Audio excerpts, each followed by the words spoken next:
Hello friends, welcome to UPSC वाला foundation. सभी friend का बहुत बहुत स्वागत है।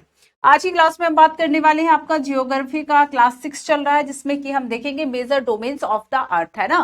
पृथ्वी के प्रमुख परिमंडल जो है वह कौन कौन से होते हैं, मेजर डोमेन्स जो है वह कौन कौन से होते हैं, उसको हम समझने की कोशिश करेंगे। ठीक है, यही आज का हमारा टॉपिक रहेगा। सो बेसिकली देखो, the earth in the solar system हम पढ़ चुके हैं, लैटिट्यूड लॉन्गिट्यूड आप समझ चुके हैं, मोशन ऑफ द अर्थ भी हमारा हो गया।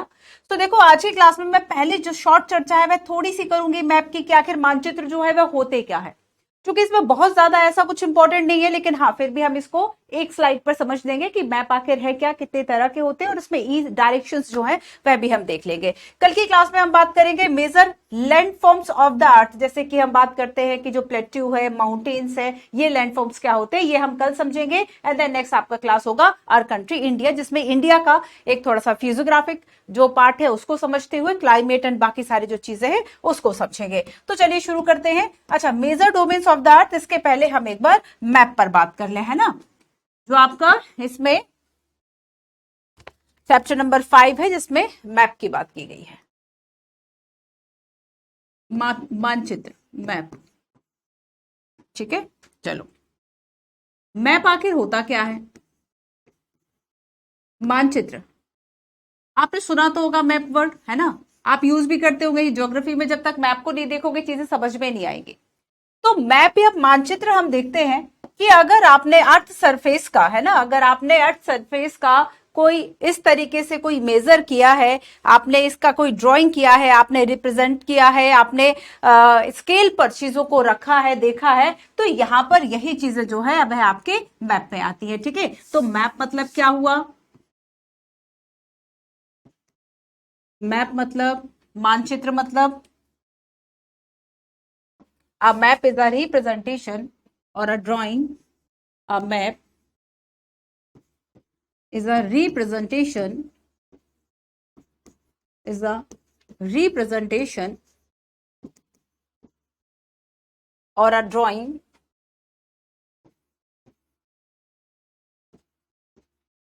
on the earth, of the earth.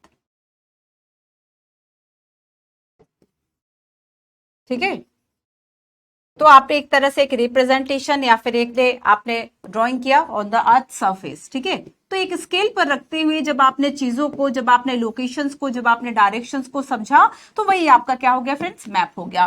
और बेसिकली जब हम मैप की बात करेंगे, आप दो तरह का ज्यादातर जो मैप है वह यूज करते होंगे। एक जो आप मैप देखते हैं जो आपका पॉलिटिकल मैप होता है, और एक दूसरा जो आप मैप देखते हैं जो कि आपका ज्योग्राफिकल मैप होता है। तो अगर यहां पर हम मैप के टाइप्स की बात करें,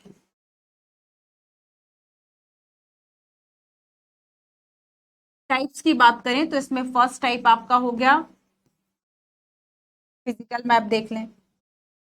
ठीक है, सेकेंड टाइप का जो मैप आपका हुआ पॉलिटिकल मैप, और एक और मैप जो आप स्पेशली देखते हैं जो कि होता है थीमेटिक मैप,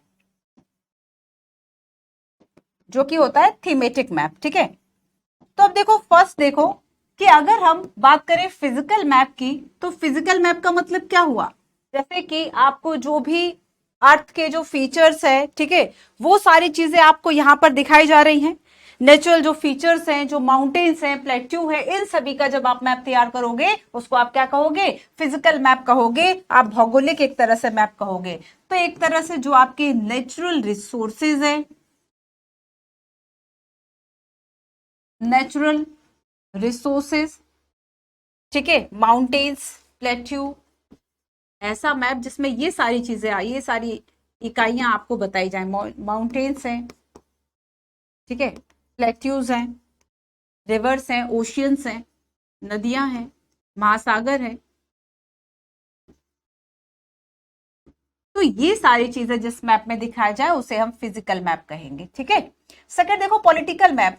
आप पॉलिटिकल मैप में ज्यादातर देखते हैं कि उसमें किसी भी, चाहे पर्टिकुलर कंट्री हो, पर्टिकुलर स्टेट हो, पर्टिकुलर डिस्ट्रिक्ट हो, उसके बारे में इंफॉर्मेशन है। तो यहां पर देखो, जो आपके राजनीतिक मैप होते हैं, इसमें जो सिटी है, टाउन है, विलेजेस है, सिटी है, टाउन है, विलेजेस है, पर्टिकुलर कंट्री है, स्टेट है,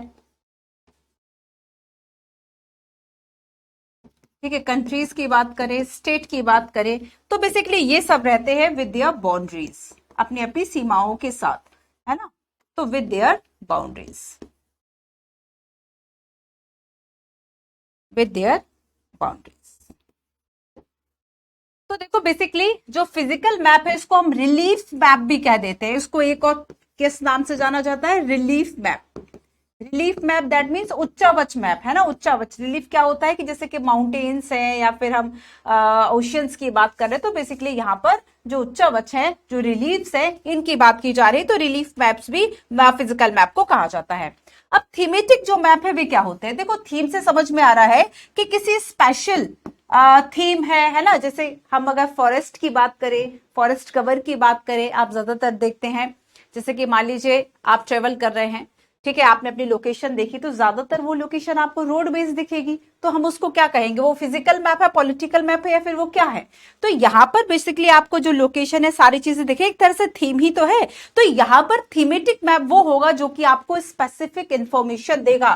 थीमेटिक मैप वो होगा किसी विशेष जानकारी के लिए, किसी स्पेसिफिक इंफॉर्मेशन के लिए, इन स्पेसिफिक इंफॉर्मेशन के लिए, ठीक है। फॉर एग्जाम्पल रोड है, फॉर एग्जाम्पल आपको रेलवे ट्रैक के बारे में जानकारी चाहिए, ठीक है, फॉरेस्ट कवर कितना है, तो ये सारी जो चीजें हैं यहां से आपको जानकारी मिल जाती है, इनको हम थीमेटिक जो मैप है वह कहते हैं, ठीक है। डिस्ट्रीब्यूशन ऑफ फॉरेस्ट है या फिर रेनफॉल है, तो ये सारी बातें, रेलवे हुआ या फिर हम रेनफॉल की बात कर ले, तो ये बेसिकली इसकी एक थीम हो गई कि नहीं भाई रोड का मैप है ना, इस तरीके से।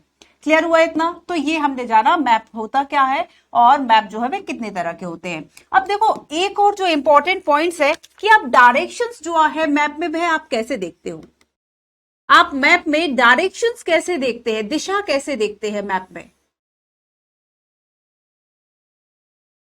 चार दिशाओं से आप परिचित हैं, चार से मैं परिचित करा देती हूँ, 8 हो जाएंगी। देखो मेन जब हम बात करेंगे, ईस्ट, वेस्ट, ठीक है, ऊपर की तरफ आपका नॉर्थ और नीचे की तरफ आपका साउथ डायरेक्शन, ठीक है, ईस्ट वेस्ट नॉर्थ साउथ। अब देखो अब मान लीजिए कोई पॉइंट जो है वह पूरा नॉर्थ में या वेस्ट में नहीं, पॉइंट कुछ इस तरह से है किसी एक लोकेशन के, तब आप इस लोकेशन को क्या कहोगे, तो हम यहां पर इसको क्या कहेंगे, हम कहेंगे नॉर्थ वेस्ट, ठीक है। कोई एक लोकेशन है जो कि कुछ इस पॉइंट पर है, ना कि साउथ है ना ही ईस्ट है, तो हम इसको कहते हैं साउथ ईस्ट, ठीक है। सेम इसी तरह से दो डायरेक्शंस और, लेकिन याद रखना कि पहले जो है वह हम अपना नॉर्थ लेंगे, नॉर्थ वेस्ट नॉर्थ ईस्ट, ठीक है, और ऐसे ही साउथ में करेंगे, साउथ के साथ ईस्ट एंड साउथ के साथ वेस्ट, ठीक है, south west, south west monsoon से बारिश होती है ना, बस यही साउथ वेस्ट है, ठीक है, यही है वो दिशा।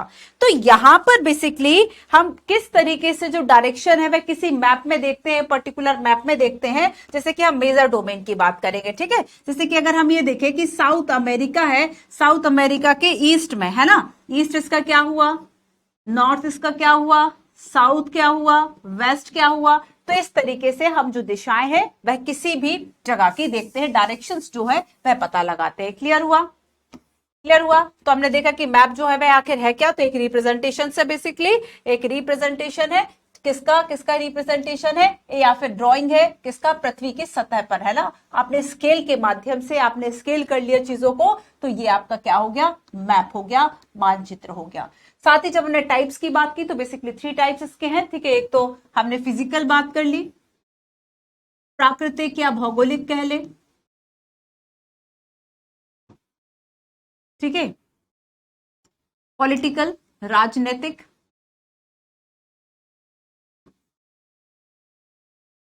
राजनीतिक, और थीमेटिक आपका किसी पर्टिकुलर थीम को लेकर कुछ विशेष।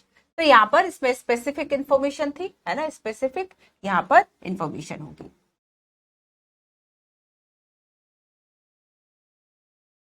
क्लियर, चलिए बस इसमें हमें इतना ही जानना था।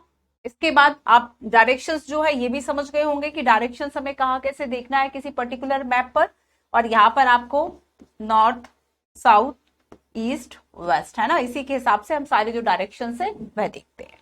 चलिए अब हम चलते हैं next, major domains of the earth. Major domains of the earth, ठीक है। अब देखो ये चैप्टर हमें क्या बताता है, मेजर डोमेन्स ऑफ द अर्थ।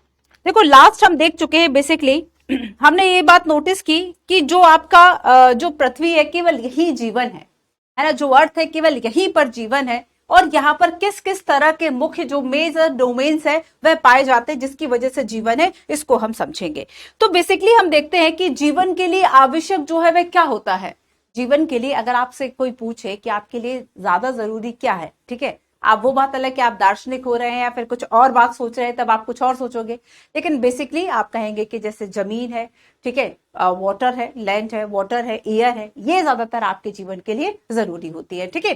तो यहां पर हम देखेंगे कि चूंकि पृथ्वी पर ये सारी चीजें पाई जाती हैं, है ना, हम देखते हैं यहाँ पर जो चीजें हैं वह सारी पाई जाती हैं, और एक तरह से एक दशा है कि यहाँ पर जो जीवन है वह होता है, लेकिन अदर प्लैनेट पर नहीं है। अब हमने जब फर्स्ट बात की थी सोलर सिस्टम की, हमने अर्थ की बात की, सारे प्लैनेट्स की बात की, हमने जाना कि कहीं पर जीवन नहीं है, कहीं पर जो लाइफ सपोर्ट कंडीशंस नहीं है, बट अर्थ पे है, पृथ्वी पर है, ठीक है। चलो, तो मेजर डोमेन्स की हम बात करेंगे तो सबसे पहले तो हम मेजर डोमेन में देखेंगे कि यहां पर पढ़ना क्या क्या हमें, major domains of the earth, पृथ्वी के प्रमुख परिमंडल, डोमेन्स पृथ्वी के प्रमुख परिमंडल, ठीक है।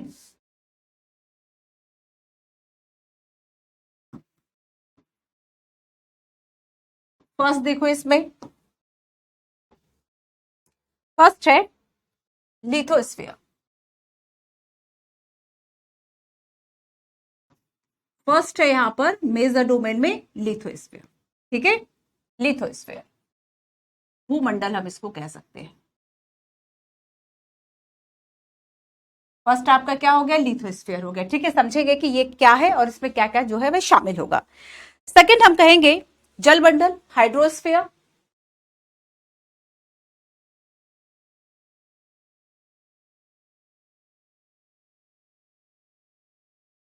हाइड्रोस्फीयर, जलमंडल, ठीक है। लिथोस्फीयर हो गया, हाइड्रोस्फीयर हो गया। तीसरा हम बात करेंगे एटमॉस्फेयर की, वायुमंडल की। किसकी बात करेंगे, एटमॉस्फेयर की। थर्ड आपका हुआ एटमॉस्फेयर।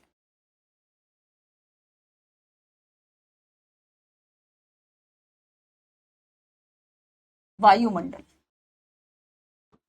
और फोर आपका हुआ बायोस्फीयर। बायोस्फीयर चीफ बंडल हम इसको कहते हैं, ठीक है। तो ये क्या हो गए, मेजर डोमेन्स हो गए। अब इसके बारे में थोड़ी थोड़ी शॉर्ट शॉर्ट इन्फॉर्मेशन कि आखिर लिथोस्फीयर का मतलब क्या है, हाइड्रोस्फीयर का मतलब क्या है, ठीक है। तो देखो यहाँ पर हम देखते हैं कि हर एक वर्ड जो है वह किसी न किसी एक वर्ड को लेकर मिलकर बना होता है, और उसका कुछ एक बेसिक मतलब होता है। तो जैसे कि हम यहाँ पर लिथोस की बात करेंगे तो आपको पता है कि जो वर्ड लिथोस है, ठीक है, लिथोस का मतलब होता है रॉक, ठीक है, रॉक्स, चट्टान। लिथोस का मतलब क्या होगा, चट्टान होगा, ठीक है। तो यहाँ या रॉक्स लिख सकते हैं या फिर हम स्टोन लिख सकते हैं, स्टोन वर्ड ज्यादा सही है इसके लिए, ठीक है। स्टोन, स्टोन तो लिथोस या स्टोन है ना। स्टोन मतलब हम देखेंगे कि जैसे पृथ्वी की जो सतह है वह कैसी स्ट्रांग है, सॉलिड है, ठोस है, तो solid portion of the earth, अगर लिथोस्फीयर को डिफाइन करना हो तो कैसे करोगे, solid portion of the earth, solid portion of the earth. पृथ्वी का कठोर जो भाग है, ठीक है, जिस पर हम रह रहे हैं, वह क्या होगा, आपका भूमंडल होगा, लिथोस्फीयर होगा। क्लियर, क्लियर है, लिथोस्फीयर होगा। अब देखो सेकंड हम हाइड्रोस्फीयर की बात करेंगे तो यहां पर भी सबसे पहले वर्ड का मतलब जानो कि यहां पर जो वर्ड है ह्यूडर, ठीक है, ह्यूडर जो वर्ड है इसका मतलब क्या होता है, ह्यूडर का मतलब होगा वाटर, ठीक है, ह्यूडर का मतलब होगा water.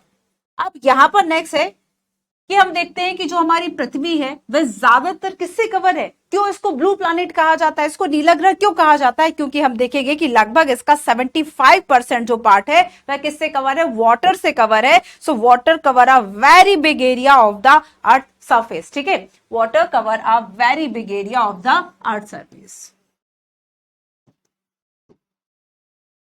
Water cover a very big area of the earth surface.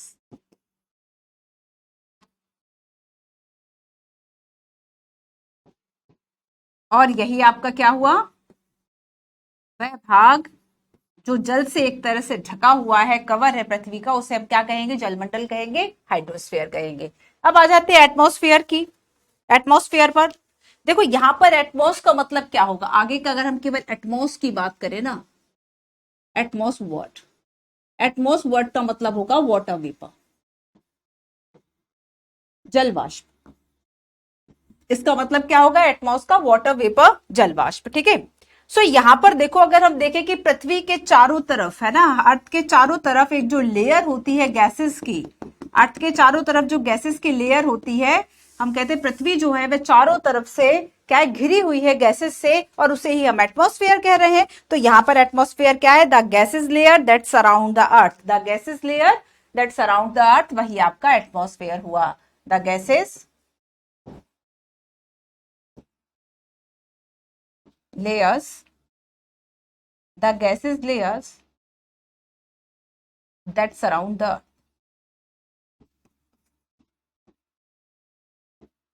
earth।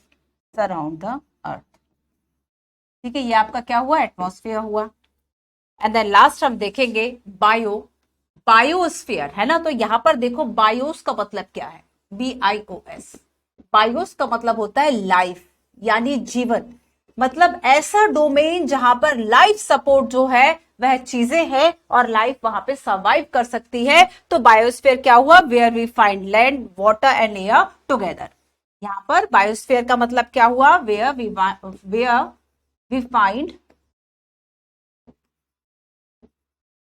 Water, air and land together. ठीक है, जहां पर हमें क्या मिलता है? बायोस्फीयर। मतलब देखो, ऐसे समझो, अब आपने लिथोस्फीयर, हाइड्रोस्फीयर, एटमॉस्फेयर को आप समझ चुके हैं। ठीक है, अब आगे देखो एक बार। देखो, नोट साथ साथ में बनाते रहा करो, उसके बेनिफिट थोड़े से रहते हैं, थोड़े नहीं बहुत रहते हैं। केवल लास्ट टाइम में अगर आपको रिवाइज करना है ना, कल की क्लास के बाद अगर आपको ये देखना है कि भाई आज की क्लास शुरू हो रही है, उसके पहले एक रिवीजन कर लें, तो इसके लिए आपके लिए नोट्स बहुत ही ज्यादा इंपॉर्टेंट है फ्रेंड्स। तो देखो, यहां पर हमने थिनोस्फीयर की बात कर ली। तो यहां देखो, बायोस्फीयर का मतलब क्या हुआ? बायोस्फीयर मतलब कौन सा पार्ट? फॉर एग्जाम्पल मान लो कि ये आपका लैंड है, भूमि है। ठीक है, सेकंड पोर्शन मान लो आप, ये वाला जो है ये आपका एटमॉस्फेयर है। थर्ड पार्ट मान लो आप, ये आपका हाइड्रोस्फीयर है। ठीक है, ये आपका हाइड्रोस्फीयर है, वहां पर वाटर है। तो अब आपका यहाँ पर बायोस्फीयर कौन सा होगा? तो देखो, यहां पर हम देखेंगे ये वाला पार्ट जहां पर ये तीनों चीजें जो है वह आपस में मिल रही है। ठीक है, जहां पर तीनों चीजें आपस में मिल रही हैं, लाइफ सपोर्ट कंडीशंस है। So water, air and land together जहां पर मिल रहा है, उसको ही हम क्या कहेंगे? बायोस्फीयर कहेंगे। जब जब साइड हो रही हूँ साथ साथ लिखते जाया करो। ठीक है, साथ साथ लिखते जाया करो। जब मैं साइड हो रही हूँ, बता रही हूँ चीजों को, तब आप नोट करते जाएं। क्लास के साथ साथ नोट करोगे, आपको ज्यादा इसके बेनिफिट रहेंगे। ठीक है, थोड़ा सा अटेंटिव रहते हैं क्लास में। चलिए, सो देखो, अब हम एक एक को समझते हैं। सो सबसे पहले हम बात करते हैं किसकी? लिथोस्फीयर की। ठीक है, और यहाँ पर लिथोस का मतलब क्या होता है? स्टोन होता है। ठीक है, लिथोस का मतलब क्या होगा? स्टोन होगा। तो देखो, जब हम लिथोस्फीयर की बात करेंगे, स्टोन जिसका मतलब है, इसका मतलब सॉलिड पोर्शन ऑफ द अर्थ। और बेसिकली हम जब सॉलिड पोर्शंस की बात करेंगे, सॉलिड पोर्शन है ना, जो कठोर पोर्शन है पृथ्वी का, solid portion of the earth, solid portion of the earth. ठीक है, इसको ही हम क्या कह रहे हैं? लिथोस्फीयर। अब देखो, हम यहाँ पर किसकी बात करने वाले हैं फ्रेंड्स? क्या हम यहाँ पर ये वाटर बॉडीज की बात करेंगे? नहीं, हम यहाँ पर ओशियन की बात नहीं करेंगे। हम यहाँ पर बात करेंगे जो कॉन्टिनेंट्स है ना। हम यहाँ पर किसकी बात करने वाले हैं? जो आपके कॉन्टिनेंट्स है, और यहाँ पर 7 मेजर कॉन्टिनेंट्स है। लेकिन इसके पहले देख लो कि बेसिकली ये जो आपका लिथोस्फीयर है, ये किससे बना है? सॉलिड पोर्शन है, और दूसरी बात है ये रॉक से और thin layer of the soil. ये बना किससे है? ये लिथोस्फीयर बना हुआ है रॉक, चट्टान से, है ना, एंड प्लस थिन लेयर, मिट्टी की जो पतली परत है, जो कि लेकिन जीवन के लिए बहुत जरूरी है, thin layer of soil, thin layer of the soil. और सॉइल में ही ऐसे माइक्रो, एक हम कह सकते हैं कि न्यूट्रिएंट्स होते हैं जो कि लाइफ सपोर्ट के लिए और जो कि जीवों के लिए बहुत ज्यादा जरूरी होते हैं। तो ये आपका भूमंडल कहलाता है, लिथोस्फीयर कहलाता है। ठीक है, क्लियर है? क्लियर है? तो यहां पर आपको याद रखना है, it comprise the rock of the earth crust and the thin layer of the soil that contain nutrients elements with sustain organism. अगर यहाँ पर जीवों को सस्टेन करना है तो उसके लिए सॉइल बहुत जरूरी है। तो ये आपका सॉलिड पोर्शन जो है ये हो गया, ठीक है। अच्छा, एक बात और देखो कि हम जब ये देखते हैं कि जो मान लीजिए पृथ्वी का कोई एक कठोर भाग है, जैसे जैसे कि हम महाद्वीप कह रहे हैं, और यहाँ पर महाद्वीप में सबसे ऊपर जो पॉइंट है वह कौन सा होगा, मतलब हम कैसे मेजर करेंगे कि हाईएस्ट पॉइंट कौन सा है एंड डीपेस्ट पॉइंट जो है वह कौन सा है, ठीक है। तो यहाँ पर हम देखेंगे बच्चों कि इसको हम मेजर करते हैं सी लेवल से, है ना। इसको हम कैसे मेजर करते हैं, सी लेवल से। जैसे फॉर एग्जाम्पल हम कहें कि जो माउंट एवरेस्ट है, ठीक है, माउंट एवरेस्ट जो है ये हाईएस्ट माउंटेन पीक है। माउंट एवरेस्ट जो है ये क्या है, हाईएस्ट माउंटेन पीक है। क्या है इसका ऊंचाई, हाईएस्ट माउंटेन पीक है। अब यहां पर देखो ये है कितनी, 8848, 8848 मीटर, 8848 इसकी ऊंचाई है। तो अब इसको कैसे मापा जाता है, तो इसको मेजर किया जाता है लेवल ऑफ सी से। इसको मेजर किया जाता है लेवल ऑफ सी से, ठीक है। लेवल ऑफ सी से इसको मेजर किया जाता है। और ऐसे ही अगर हम डेप्थ की बात करें तो हाईएस्ट की बात हो गई। अगर मैं यहां पर कहूं कि जो डेप्थ है, ठीक है, अगर गहराई जो है वह कहां पर सबसे ज्यादा है, तो यहां पर कहीं आपको पैसिफिक ओशियन दिख रहा, हाँ ये दिख रहा। हम देखेंगे बच्चों की पैसिफिक ओशियन में एक मैरियाना गर्त है, मैरियाना ट्रेंच है, वो सबसे ज्यादा डीपेस्ट है ना। इस अर्थ पर सबसे ज्यादा क्या है, डेप्थ वाला स्थान है, सबसे ज्यादा गहराई है, लगभग 11,000 मीटर।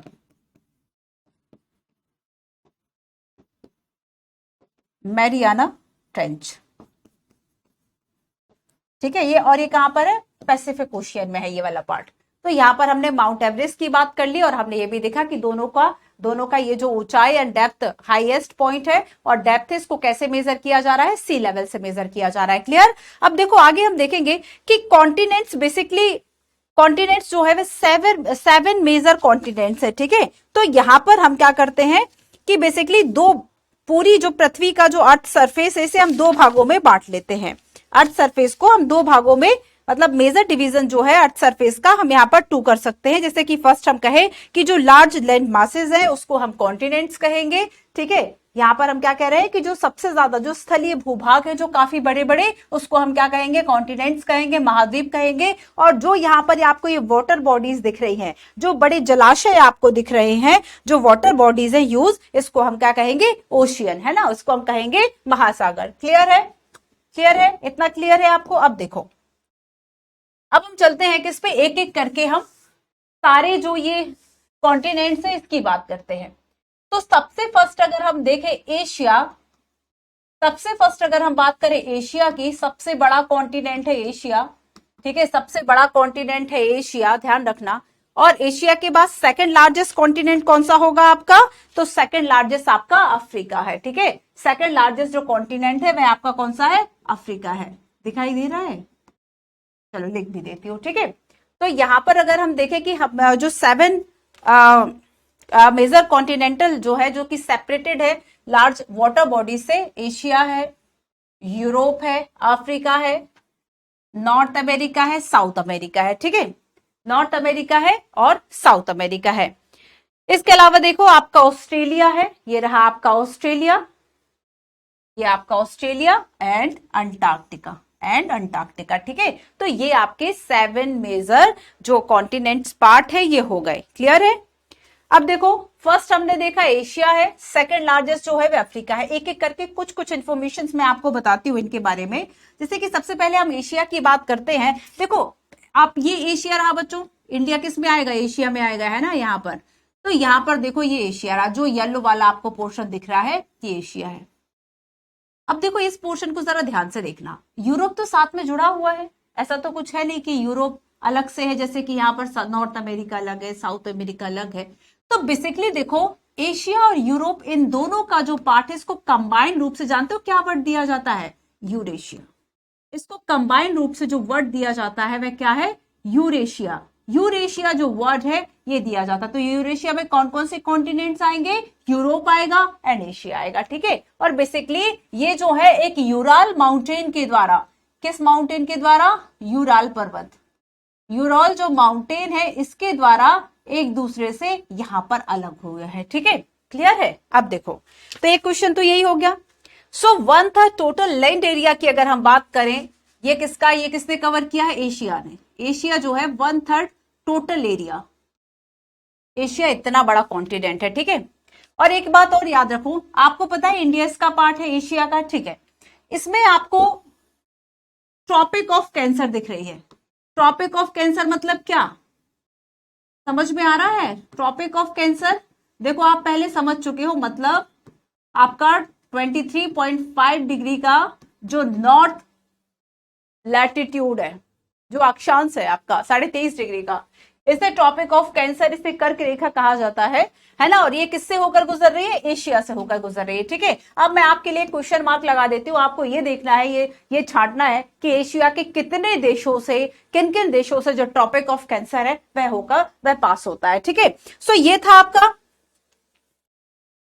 तो एशिया किससे सेपरेटेड है? Asia is separated from Europe by Ural mountain, ठीक है। यूराल माउंटेन से यहां पर ये सेपरेट हो रहा है, ये बात आपको याद रखना है। तो एशिया के बारे में इतना। आप चलते हैं यूरोप की तरफ। देखो यूरोप जो है एशिया के वेस्ट में है। अब देखो ईस्ट वेस्ट आ गया ना, तो ये किसका है? ये यूरोप जो है वह एशिया के वेस्ट में है, ठीक है। साथ ही यूरोप जो है वह एशिया से बहुत स्मॉल है, एशिया से काफी छोटा है।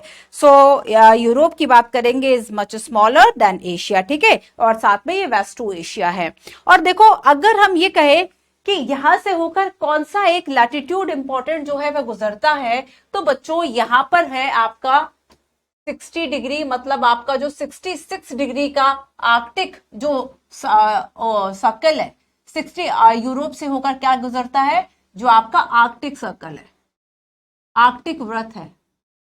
आर्कटिक सर्कल क्या है? 66.5 डिग्री नॉर्थ लैटिट्यूड, है ना। ये यूरोप से होकर गुजर रहा है। तो यूरोप से आपका ट्रॉपिक ऑफ कैंसर नहीं, ट्रॉपिक ऑफ कैंसर यहाँ है। यूपीएससी इससे कई बार क्वेश्चन पूछ चुकी है कि ट्रॉपिक ऑफ कैंसर जो है, ठीक है, ये किन किन से गुजर रही है। तो देखो नॉर्थ अमेरिका से भी, है ना, अफ्रीका से भी एंड एशिया से भी। तो इससे कौन कौन बच जा रहा है? यूरोप भी बच रहा है, साउथ अमेरिका भी बच रहा है, ऑस्ट्रेलिया भी बच जा रहा है, अंटार्कटिका को तो छोड़ ही दो। अब देखो नेक्स्ट हम बात करेंगे किसकी? यूरोप की बात हो गई, थोड़ी सी बात एशिया की हो गई, और अब हम बात करेंगे अफ्रीका की, जो कि एक सेकंड लार्जेस्ट कॉन्टिनेंट है, ठीक है। अफ्रीका की अगर आपको बाउंड्री तो दिख ही रही होगी, है ना। नहीं दिख रही होगी तो कोई बात नहीं, मैं आपको बता देती हूं। तो ये देखो, ये रहा आपका अफ्रीका। और अफ्रीका जो है वह सेकंड लार्जेस्ट कॉन्टिनेंट। एक इंपॉर्टेंट जो विशेषता है इसकी कि ट्रॉपिक ऑफ कैंसर तो यहां से पास हो ही रही थी। अगर हम इक्वेटर की बात करें, इक्वेटर जो कि 0 डिग्री लैटिट्यूड है, इक्वेटर जो कि 0 डिग्री लैटिट्यूड है, ये भी यहां से पास हो रहा है। और अगर हम 23.5 डिग्री साउथ लैटिट्यूड की बात करें, जिसको कि हम टॉपिक ऑफ कैप्रिकॉर्न कहते हैं, जिसको कि हम मकर रेखा कहते हैं, ट्रॉपिक ऑफ कैप्रिकॉर्न, है ना, जो कि आपकी कौन सी रेखा है? मकर रेखा है। तो यहां पर ये बात पता चलती है हमें कि अफ्रीका से होकर ये तीनों इंपॉर्टेंट जो लैटिट्यूड है ये पास हो रहे हैं। और यहां पर ये जो है वह केवल एक ही ऐसा कॉन्टिनेंट है, इसके अलावा कोई और ऐसा कॉन्टिनेंट नहीं है जिससे होकर तीनों ये इंपॉर्टेंट जो लैटिट्यूड है वह पास हो रहे हो। तो यहां पर आपको याद रखना, it is the only continent which the tropic of cancer, Capricorn और ये सारे जो चीजें इक्वेटर भी वो यहां से पास हो रही है, ठीक है। साथ ही देखो अगर हम सहारा डेजर्ट की बात करें, ये रहा आपका सहारा डेजर्ट, जो कि वर्ल्ड लार्जेस्ट गर्म मरुस्थल है, ठीक है। सहारा, सहारा डेजर्ट कहां पर है? बस दो तीन इंपॉर्टेंट चीजें ही बस इसमें बताई हुई हैं। जैसे हम अफ्रीका की बात करें तो जो सहारा डेजर्ट है, जो कि वर्ल्ड लार्जेस्ट हॉट डेजर्ट है, ठीक है। सहारा की अगर हम बात करें, ये सारी इंफॉर्मेशन पीपीटी में है। वर्ल्ड लार्जेस्ट हॉट डेजर्ट, ठीक है, सबसे गर्म मरुस्थल है और ये विश्व का सबसे बड़ा मरुस्थल भी है। तो ये यहाँ पर कहां पे है? अफ्रीका में, ये हमने देखा नॉर्थ साइड है, ठीक है। इसके अलावा देखो वर्ल्ड लॉन्गेस्ट अगर हम रिवर की बात करें, जो कि नील रिवर है, जो कि कौन सी? नील नदी आपने सुनी, नील सभ्यता। तो जो ये नील रिवर है ये वर्ल्ड लॉन्गेस्ट रिवर, लंबी नदी है, ध्यान रखना। बड़ी नदी हम यहाँ पे पढ़ने वाले हैं, अमेजन रिवर साउथ अफ्रीका में, जो कि बड़ी नदी है, बड़ी इन द सेंस जैसे कि हम वाटर के अकॉर्डिंगली देखें, ज्यादा हम अपवाह क्षेत्र के हिसाब से देखें, ठीक है, ज्यादा उसका जो ड्रेनेज एरिया है वो ज्यादा बड़ा है, तो बड़ी नदी अलग है, लॉन्गेस्ट रिवर जो है वह अलग है। तो यहाँ पर हम लॉन्गेस्ट रिवर की बात करेंगे जो कि नील रिवर है। कहां पर है? अफ्रीका में। तो अफ्रीका के बारे हमने सारा डेजर्ट की बात की, और वर्ल्ड जो लॉन्गेस्ट रिवर है नील नदी, इसकी हमने बात की, ठीक है, क्लियर। चलिए अब हम चलते हैं north Africa, sorry north America. पहले नॉर्थ अमेरिका फिर साउथ अमेरिका, ठीक है, नॉर्थ अमेरिका और साउथ अमेरिका। नॉर्थ अमेरिका देखो, फर्स्ट था आपका एशिया लार्जेस्ट, सेकंड लार्जेस्ट था आपका अफ्रीका, और आपका थर्ड लार्जेस्ट जो कॉन्टिनेंट है वह आपका नॉर्थ अमेरिका है, उत्तरी अमेरिका है, ठीक है। साथ ही देखो कि नॉर्थ अमेरिका और साउथ अमेरिका लगभग जुड़े हुए हैं, लेकिन यहां पर एक नैरो सा एक स्ट्रिप है, नैरो स्ट्रिप ऑफ लैंड, जिसे कि पनामा जल संधि कहा जाता है। नैरो जो ये स्ट्रिप है इसको क्या कहा जा रहा है? पनामा जल संधि, ठीक है। तो इसके माध्यम से जो है ये दोनों आपस में अलग हैं, बाकी ये लगभग जुड़े हुए हैं, क्लियर है। अब देखो साउथ अमेरिका की बात करें, साउथ अमेरिका का एक फैक्ट तो मैंने आपको बता दिया कि यहां से जो है अमेजन रिवर जो है वर्ल्ड लार्जेस्ट अमेजन, ठीक है, जो अमेजन रिवर है जो कि वर्ल्ड की लार्जेस्ट रिवर है, ये यहां से निकलती है। साथ ही एक और इंपॉर्टेंट पॉइंट है कि अगर हम एंडीज पर्वतमाला की बात करें, एंडीज माउंटेन की बात करें, जो कि विश्व की सबसे लंबी पर्वत श्रृंखला है, एंडीज माउंटेन, विश्व की सबसे लंबी पर्वत श्रृंखला है एंडीज माउंटेन, है ना। तो वर्ल्ड लार्जेस्ट रिवर भी अमेजोन यहां पर है, and world longest mountain range, longest mountain range Andes, world longest mountain range, ठीक है, और लार्जेस्ट रिवर, और लार्जेस्ट रिवर, याद रहेगा, ठीक है। चलो अब हम थोड़ी सी बात करते हैं ऑस्ट्रेलिया की। याद रखना कि सबसे ज्यादा स्मॉलेस्ट है ऑस्ट्रेलिया की। अगर हम बात करेंगे,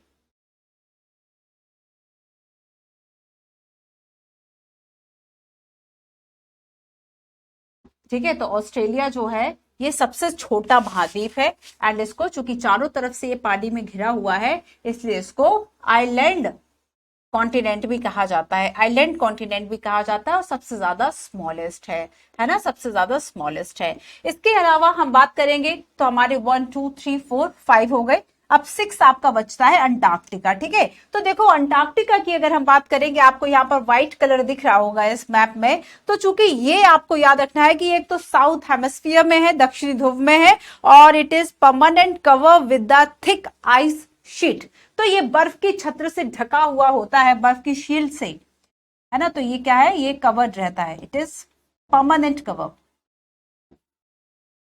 ये परमानेंट कवर रहता है एक आइस शील्ड से, ठीक है। अच्छा ये देखो, साथ ही साथ आप देखेंगे कि यहाँ पर परमानेंट ह्यूमन सेटलमेंट जो है वह है नहीं, परमानेंट जो ह्यूमन सेटलमेंट है यहाँ पर नहीं है। हाँ, यहाँ पर रिसर्च जो स्टेशन है वो जरूर काफी बने हुए हैं, रिसर्च स्टेशन, जैसे कि गंगोत्री है, दक्षिण गंगोत्री है, मैत्री है, ये सब इंडिया के यहाँ पर है। तो यहाँ पर रिसर्च स्टेटमेंट में रिसर्च जो स्टेशन है इसमें आपको याद रखना है मैत्री एंड दक्षिण गंगोत्री, हाँ मैत्री एंड दक्षिण गंगोत्री, ठीक है। तो ये किसके? यहाँ पर इंडिया के रिसर्च स्टेशन है, ठीक है। तो बेसिकली यहाँ पर हमने इनको समझा। आया समझ में? इतना समझ में आ गया? अब देखो अगर आप पीपीटी में इस मैप को देखेंगे, जिन बच्चों ने मान लीजिए क्लास नहीं ली और आपने सीधा इस मैप को देखा तो पूरी खिचड़ी हो जाएगी। तो सही तरीका यही है कि पहले आप जो है वह क्लास देखिए, तब क्लास के बाद आपको जब पीपीटी एप्लीकेशन पर मिलती है उसके बाद ही आप चीजों को कोरिलेट कर पाते, वरना आपको नहीं पता कि मैंने क्या लिखा है। हो सकता है आपने सॉलिड पोर्शन ऑफ द अर्थ आप किसी और चीज में मिला लो, आपको तो पता ही नहीं है कि मैम ने शुरू में बताया था, है ना। तो कि लिथोस्फीयर का मतलब ये होता है। क्लियर है? क्लियर है इतना? इसका स्क्रीनशॉट ले लो, एक एक करके उसको बनाने की कोशिश करो, अपने आप जो चीजें हैं वे याद हो जाएंगी। तो ये आपका क्या हो गया? ये आपका हो गया सबसे फर्स्ट लिथोस्फीयर, ठीक है। लिथोस्फीयर कवर हो गया आपका। लिथोस्फीयर में आपने क्या कवर किया? 7 जो आपके कॉन्टिनेंट्स थे, 7 जो महाद्वीप थे, ठीक है, 7 जो आपके महाद्वीप थे इसको हमने यहाँ पर कवर कर लिया। North America, south America, Australia, Antarctica, Europe, Africa and Asia. अब हम आगे चलेंगे और थोड़ा सा अब हम बात करेंगे किसकी, हाइड्रोस्फीयर की। ठीक है, हाइड्रोस्फीयर पर अब हम आएंगे। चलिए, वैसे हमें जरूरत यहाँ पर इसी मैप की है क्योंकि अभी तक हमने यहाँ पर, अब तो वो वाला स्लाइड सुरक्षित है।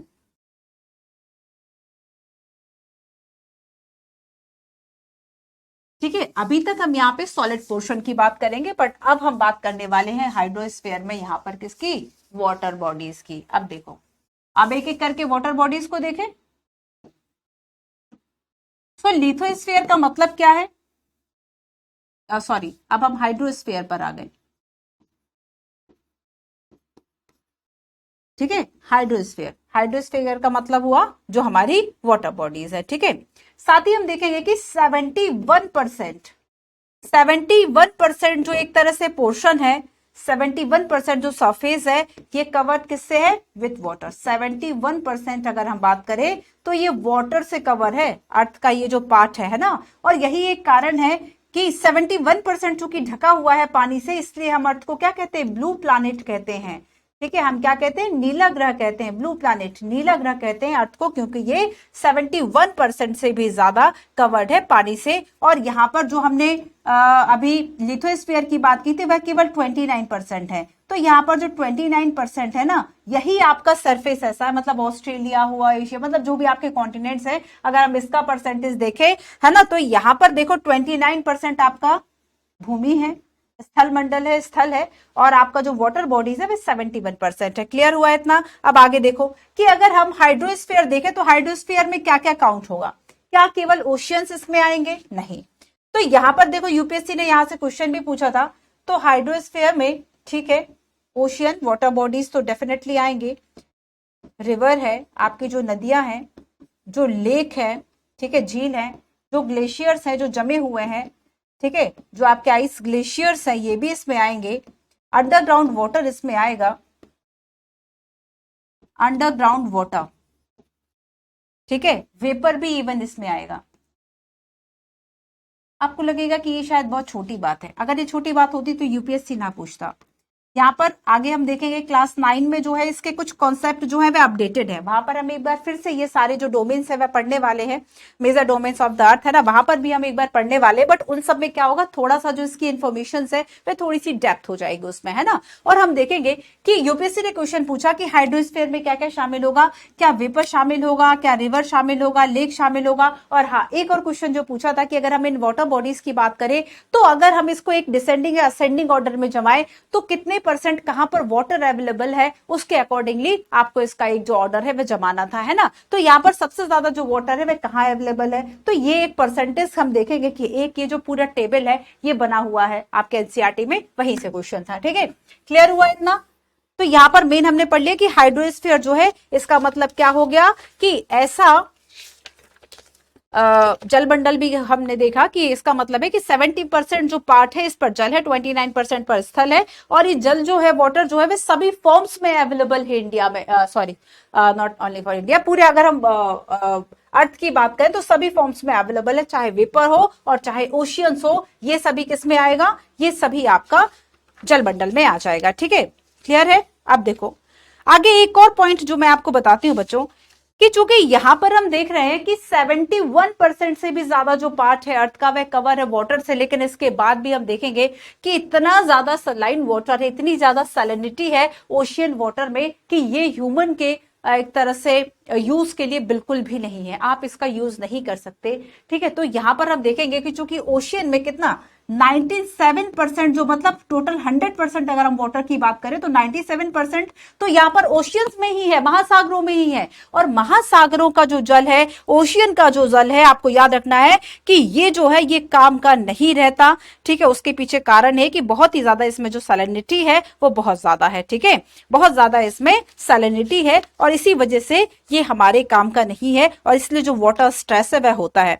ज्यादातर हम देखेंगे कि लार्ज पोर्शन तो जो है वह आपका यहीं पर है, इसके बाद जो फ्रेश वाटर है वो कहाँ है, जो ग्लेशियर्स है, ठीक है, जो आइस शीट है, जो बर्फ की एक तरह से चट्टानें बनी हुई हैं वहां पर फ्रेश वाटर है, या फिर हम ग्राउंड वाटर की बात कर ले, ठीक है, तो यहाँ पर ये एक फ्रेश वाटर का जो सोर्स है वह हो सकता है, लेकिन ज्यादातर हम देखेंगे कि जो वाटर है वह सलाइन है और यूज का नहीं है ना। चलो आगे देखो, नेक्स्ट यहां पर हमें देखना है ओशियंस की हम बात करेंगे, ठीक है। अब देखो यहाँ पर थोड़ी सी जो चर्चा है तो पहले यहाँ पर ओशियंस की कर ले, रिवर और ग्लेशियर्स इसकी आगे है नेक्स्ट में, नेक्स्ट जब हम आगे पढ़ेंगे, है ना। अब देखो हमने 7 कॉन्टिनेंट्स की तो बात कर ली, अब हम यहाँ पर बात करेंगे कि 5 इंपॉर्टेंट यहाँ पर ओशियन है। एक तो हो गया आपका पैसिफिक ओशियन, पैसिफिक ओशियन, ठीक है। जैसे कि एशिया जो है वह सबसे लार्जेस्ट कॉन्टिनेंट था, एशिया। अब यहाँ पर जो ये पैसिफिक ओशियन है, आपको याद रखना है कि ये जो है वह सबसे बड़ा है, ठीक है, लार्जेस्ट है, लगभग 1/3 ऑफ द अर्थ। और जो हमने मेरियाना ट्रेंच की बात की थी वह भी पैसिफिक में है। साथ ही देखो कि जो ये सभी ओशियंस है, आपका पैसिफिक हो गया, अटलांटिक हो गया, अटलांटिक ओशियन हो गया सेकंड, है ना। थर्ड हम बात करेंगे इंडियन ओशन हो गया, इंडियन हिंद महासागर, ठीक है, ये पैसिफिक ओशियन। इसके अलावा हम यहां पर बात करेंगे साउदर्न, दक्षिण महासागर, दक्षिण महासागर, ठीक है। तो यहां पर Pacific, Atlantic, Indian ocean and आपका साउदर्न ओशियन, और आपका ये रहा ऊपर आर्कटिक,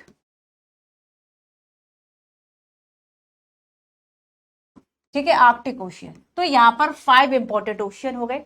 याद रखना कि हमने, ठीक है, ये कहीं से सेपरेटेड नहीं है कि आप सोचो कि नहीं एकदम अलग है ये एक दूसरे से, इसको बहुत तरीके से आप अलग कर सकते हैं, ऐसा नहीं है, बल्कि ये सारे दे आर ऑल इंटरकनेक्टेड। ये सब जो है वे आपस में कैसे जुड़े हुए हैं, इंटरकनेक्टेड है। और साथ ही आपको ये भी ध्यान रखना है कि जो ये ओशियन वाटर है ना, ये हमेशा एक मूवमेंट जो है वह करता रहता है। अगर हम ओशियन वाटर की बात करें, अगर हम ओशियन वाटर की बात करें तो ये हमेशा इसमें जो मूवमेंट है वह होता रहता है। और बेसिकली ये जो मूवमेंट आगे हम बहुत एक्सप्लेन करके पढ़ने वाले हैं। तो मूवमेंट कैसे हो सकता है, सोचो, या तो महासागरीय जलों में तरंगे आ सकती है जिसको हम वेव्स कहते हैं, तो ये भी इसका मूवमेंट हो गया। तो बेसिकली 3 मेजर इसके मूवमेंट होते हैं, ठीक है, 3 मेजर इसके मूवमेंट होते हैं। एक तो वेव्स हो गया, एक होगा आपका टाइड्स, ठीक है, एक हो गया आपका ओशियन करेंट्स, एक हो गया आपका ओशियन करेंट्स, ठीक है, तरंगे, ज्वार भाटा और आपका महासागरीय धारा। इन सभी को आगे हमें पढ़ना है, तरंग, ज्वार भाटा एंड महासागरीय धाराएं, ठीक है, क्लियर है। अच्छा देखो, इसमें सबसे बड़ा होगा लार्जेस्ट की अगर हम बात करेंगे तो सबसे फर्स्ट होगा इसमें पैसिफिक, देन सेकंड पे होगा आपका अटलांटिक, देन थर्ड पे होगा आपका इंडियन, ठीक है, थर्ड पे होगा आपका इंडियन, फोर्थ पे होगा साउथ एंड 5 पे होगा आपका आर्कटिक। तो इस तरीके से आप इनको ये भी याद रख सकते हैं। अब देखो, अब हम एक एक करके थोड़ा थोड़ा समझते हैं। पैसिफिक की अगर हम बात करें तो यहाँ पर हमें केवल 2-3 बातें ही जाननी है कि ये लार्जेस्ट है, 1/3 ऑफ द अर्थ, ठीक है, 1/3 है, लार्जेस्ट है। और यहां पर क्या है, मेरियाना जो ट्रेंच है वो यहां पर होगा, deepest part of the earth. अगर हम अटलांटिक की बात करें, अच्छा एक देखो, एक बात ये देखो, आपको यहां पर ये शेप किस तरह का दिख रहा है, क्या एस शेप आ रहा है? अटलांटिक को, अटलांटिक को एस शेप्ड ओशियन भी कहा जाता है। अगर हम अटलांटिक के ईस्ट में देखें, ठीक है, अगर हम अटलांटिक के ईस्ट में देखें तो यूरोप है और अफ्रीका है, ठीक है, और अगर हम इसके वेस्ट में देखें तो north America and south America है। आपको बस इसी तरीके से थोड़ा थोड़ा डायरेक्शन याद रखना है, ठीक है, ठीक है, क्लियर है। साथ ही देखो बच्चों, एक और इंपॉर्टेंट आपको बात समझनी है कि जो अटलांटिक ओशियन है ना, इसके जो ये कोस्ट लाइन है, इसके चारों तरफ की क्या है, जो कोस्ट लाइन है, जो तट रेखा है, वह कैसी, बहुत ही ज्यादा इरेगुलर है, बहुत ही ज्यादा, एक तरह से हम दंतुरित कह सकते हैं, कटी-फटी कह सकते हैं। और चूंकि ये नेचुरल हार्बर्स के लिए, नेचुरल हार्बर्स हुआ या फिर पोर्ट्स हुआ, इसके लिए एक आइडियल कंडीशन देते हैं। तो इसकी कोस्ट लाइन हम देखेंगे कि इरेगुलर है, ठीक है, इरेगुलर है।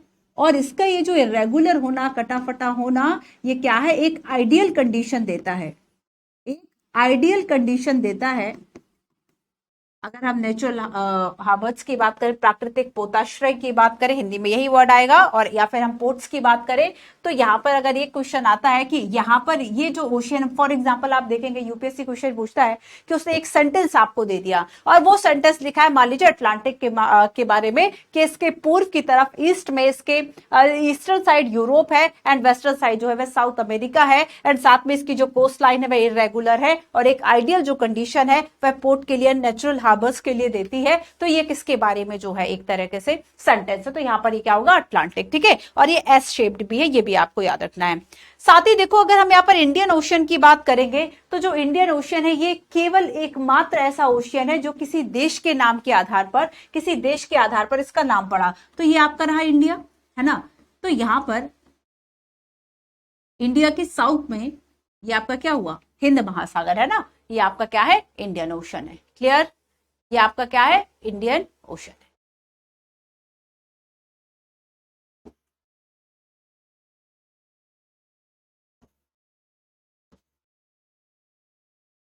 अब देखो एक और इंपॉर्टेंट बात समझो। आओ एक क्वेश्चन कराती हूं मैं पहले, है ना, फिर हम कंटिन्यू करते हैं। देखो ये मैं आपको पढ़ा चुकी हूं, हम पढ़ चुके हैं ना इसको, northern hemisphere, southern hemisphere, latitude, longitude, है ना। साथ ही हमने समर सोलस्टाइस, विंटर सोलस्टाइस, ये सब हम फ्रेंड्स पढ़ चुके हैं। इस क्वेश्चन को देखो जरा, ये मैं आपको सॉल्व करा भी चुकी हूँ आई थिंक।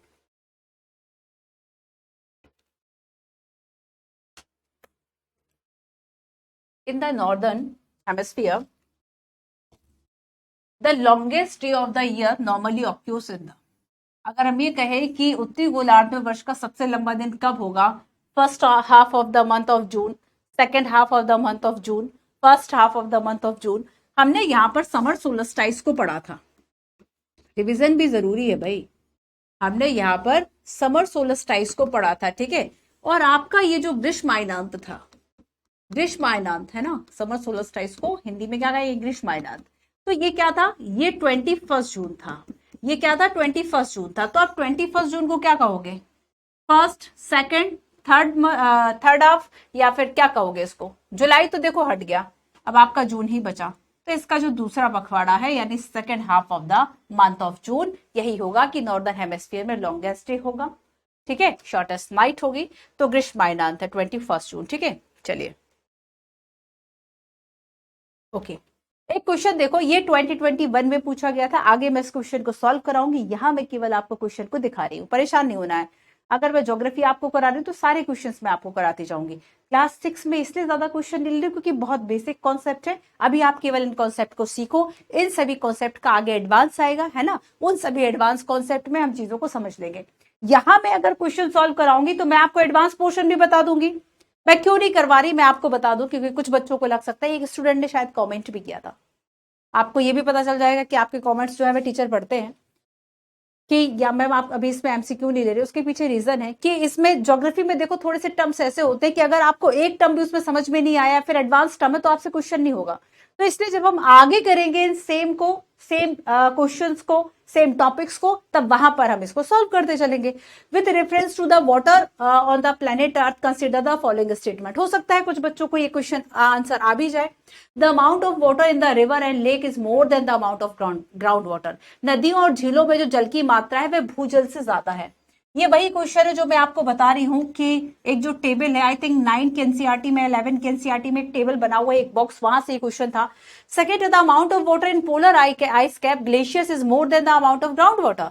ध्रुवीय जो हिमाच्छादन है और हिमनदों में जो जल की मात्रा है वह भूजल की मात्रा से अधिक है। तो बेसिकली दोनों को क्या किया, ग्राउंड वाटर से कंपेयर करके दिखा दिया। अगर आपको पता है कि जो ग्राउंड वाटर है वह ज्यादा है, तब आप यहाँ पर आंसर लगा दोगे क्या, ऑप्शन नंबर डी, है ना। तो एक बार आपको जो आंसर है वह आप फाइंड करने की कोशिश करना, मैं आपको सिर्फ एक हिंट दी है मैंने। चलिए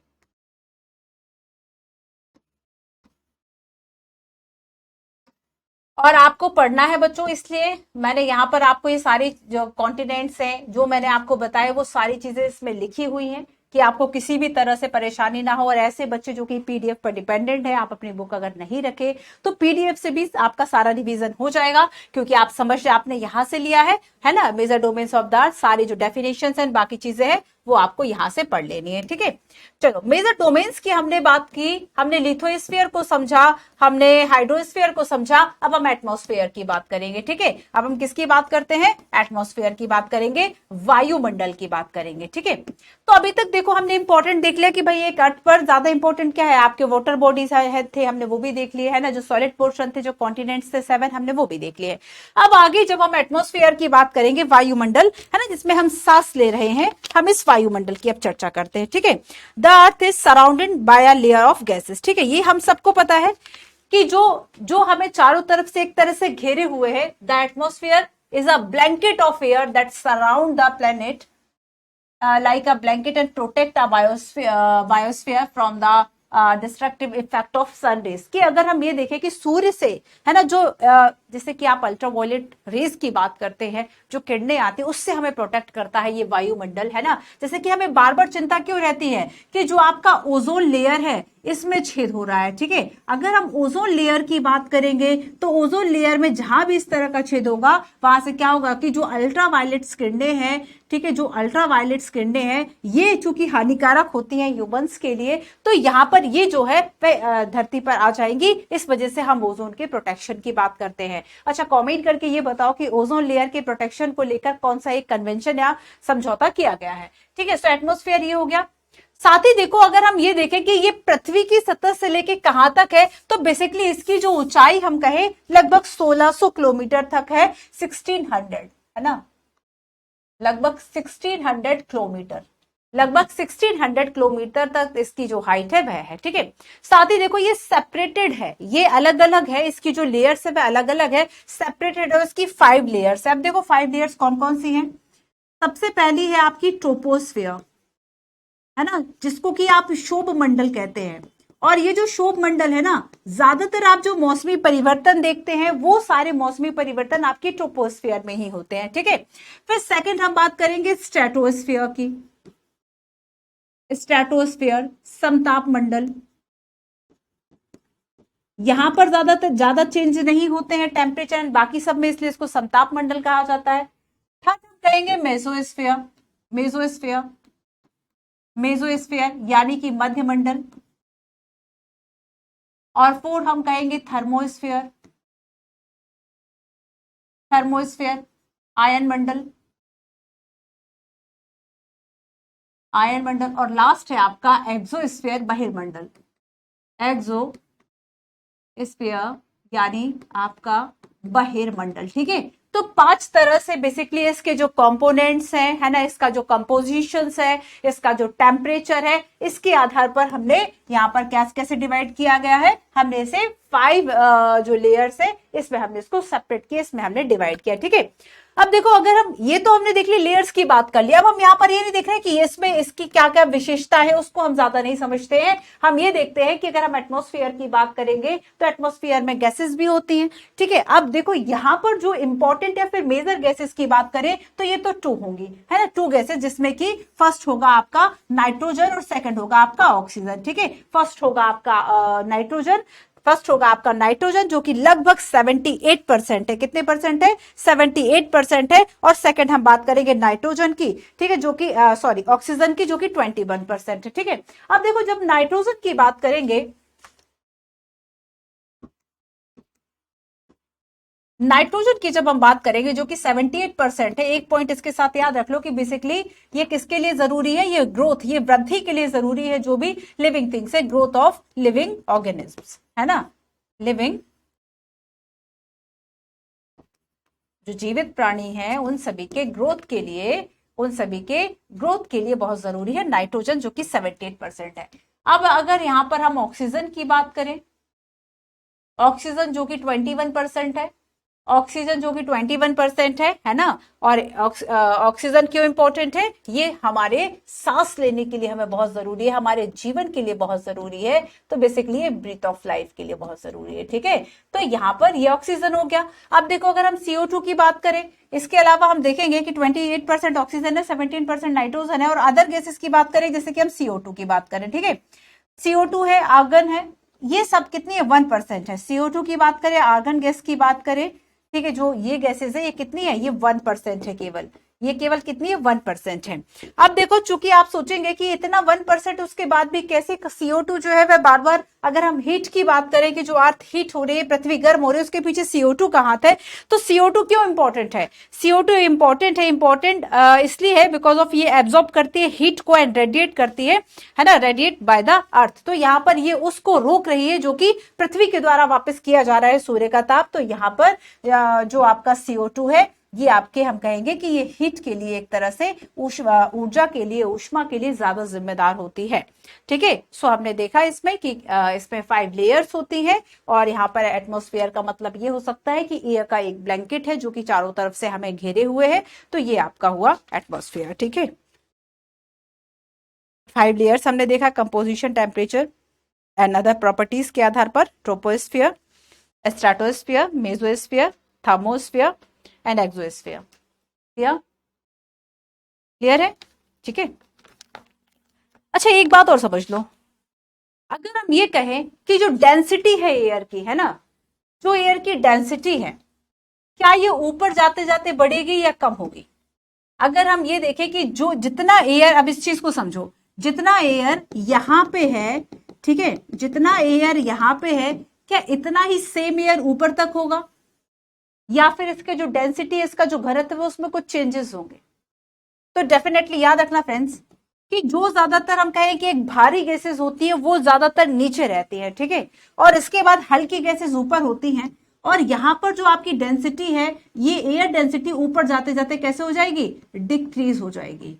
और ना केवल जो एयर डेंसिटी है ये डिक्रीज हो रही है, बल्कि जो आपका टेम्परेचर है ना, बल्कि जो टेम्परेचर है ये भी क्या हो रहा है, डिक्रीज हो रहा है। अब देखो, यूपीएससी ने क्वेश्चन पूछा कि जो पर्वतारोही है, जो माउंटेन्स वगैरह चढ़ते हैं, ठीक है, वो सब क्या करेंगे, वो सब अपने साथ ऑक्सीजन सिलेंडर लेकर जाते हैं। क्यों क्यों लेकर जाते हैं? क्योंकि जब वो ऊंचाई पर जाते हैं तो वहां पर एयर जो डेंसिटी है वह कम होती है, हवा का घनत्व जो है वह कम होता है, सांस लेने में तकलीफ होती है, इस वजह से, है ना। तो चूंकि क्यों, क्योंकि ऊंचाई के साथ साथ, ये इसका रीजन था, एक कंडीशन उन्होंने दी कि जो पर्वतारोही हैं आखिर क्यों वो अपने साथ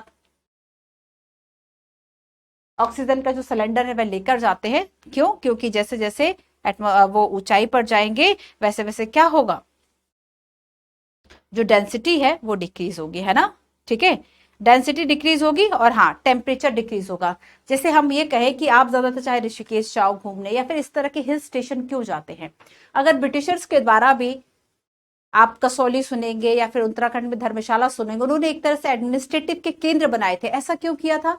ताकि जब गर्मी का समय आता है, समर सीजन में, वो वहां पर अपनी जो राजधानी और सारा एडमिनिस्ट्रेटिव ऑफिस है उसको शिफ्ट कर दिया करते थे, है ना। जैसे एमपी में आप पढ़ेंगे, एमपी में जब आप ये पढ़ते हैं, आई थिंक गवर्नर जो हाउस है अभी उसके बारे में, तो पहले ये जो हाउस है वो कहाँ पे, शुरुआत में पचमढ़ी में था, है ना। और वहां पर एडमिनिस्ट्रेटिव जो चेंजेस है वह होते रहते थे, मतलब जो ऑफिस है वह चेंज होता था, कि अगर समर है तो फिर वह पचमढ़ी में होगा, क्योंकि पचमढ़ी जो है वो ऊंचाई पर है। तो यहाँ पर क्या है कि जैसे जैसे ऊंचाई बढ़ेगी टेम्परेचर कम होगा, तो जब बाकी जगह पर गर्मी होगी तो वहां पर काफी ठंडक रहती है ना। और इसी वजह से तो हम हिल स्टेशन और बाकी जगह घूमने जाते हैं। तो यहाँ पर बस इसी तरह से आपको चीजों को कनेक्ट करना है, ठीक है, क्लियर है।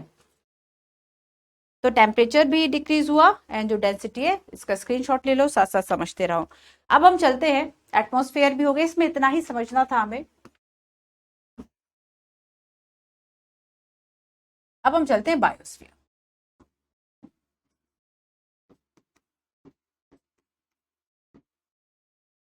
ठीक है, जैव मंडल।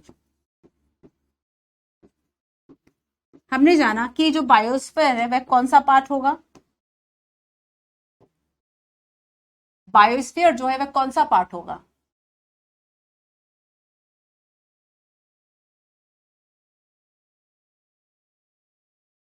यहां पर आप बायोस्फीयर किसे कहेंगे? ये बायोस्फीयर है, ये वाला पार्ट, है ना, जहां पर वाटर, एयर एंड, चाहे हम जमीन की बात कर लें, भूमि की बात कर लें, ठीक है, वाटर, या फिर हम इसको आप हाइड्रोस्फीयर से समझ लीजिए, चाहे हम यहाँ पर पानी की बात कर लें, और यहाँ पर वायुमंडल, एयर, इसकी बात कर ले तो यहाँ पर ये वाला जो पोर्शन होगा जहां पर ये तीनों मिल रहे होंगे, है ना, वहां पर क्या होगा, बायोस्फीयर बनेगा। तो यहाँ पर देखो ये लिथोस्फीयर हो गया आपका, है ना, जो, और ये आपका एटमॉस्फेयर हो गया, ये आपका हाइड्रोस्फीयर हो गया। तो ये सारा जो कुछ आप देख रहे हैं इस सभी को, जहां पर बड़े से बड़े चाहे हम जीव जंतुओं की बात करें वो भी एनिमल्स जो है वह भी इसमें शामिल होंगे, और एकदम चाहे हम बैक्टीरियाज की बात कर ले ये सब भी इसमें आएंगे, है ना। तो यहाँ पर बायोस्फीयर में आपको याद रखना है कि ये क्या है, एक नैरो जोन है जो कि एक कॉन्टेक्ट है between the land, water and air, ठीक है। और एक ये ऐसा जोन है जहां पर लाइफ है, ये एक ऐसा जोन है जहां पर क्या है, लाइफ है ना। तो यहां पर देखो जैसे कि हम कहते हैं कि एक यूनिक प्लैनेट है अर्थ, अर्थ एक यूनिक प्लैनेट है, यूनिक प्लैनेट है क्योंकि यहां पर ही लाइफ सपोर्ट कंडीशंस होती है, और यहां पर इसे ही हम क्या कह रहे हैं, बायोस्फीयर कह रहे हैं, ठीक है।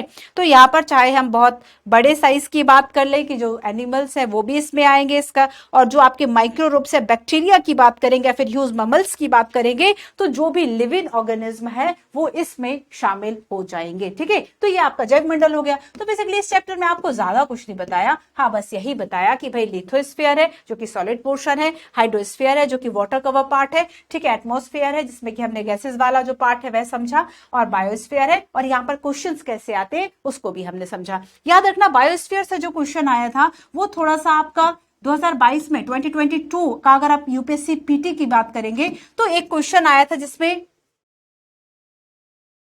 आपका एनवायरमेंट वाला जो है वो टच था, है ना। तो यहाँ पर ज्योग्राफी और एनवायरमेंट जो है आपको पता है कि मिक्स करके क्वेश्चन जो है वो यूपीएससी काफी पूछती है, ठीक है, क्लियर है।